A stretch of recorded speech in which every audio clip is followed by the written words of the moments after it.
Assalamualaikum, salam sejahtera, salam Malaysia Madani. Saya Muhammad Adam bin Saidi, wartawan sekolah SMK Selayang Baru.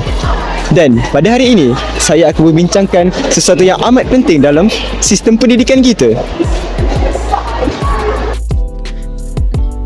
iaitu memantapkan sistem pendidikan sekolah dengan konten digital.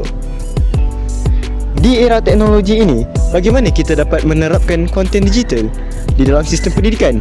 Itulah yang akan saya bahas pada hari ini.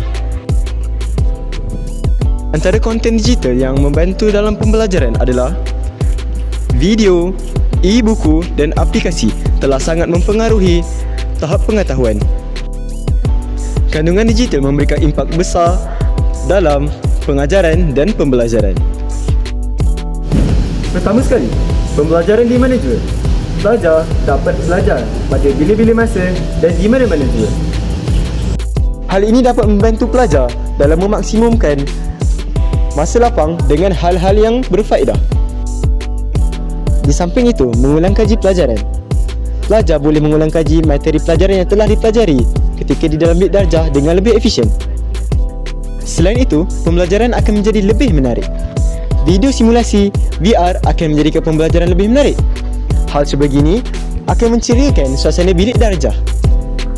Akhir sekali, membantu guru dalam proses pengajaran.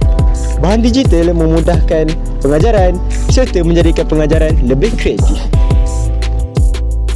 Hal tersebut dapat menarik minat pelajar. Dengan itu, pelajar akan lebih termotivasi untuk belajar. Kesimpulannya, konten digital adalah sebuah revolusi pembelajaran yang akan membina sebuah generasi yang unggul lagi kreatif. Sekian, itu sahaja daripada saya, Muhammad Adam bin Saidi, wartawan sekolah SMK Selayang Baru.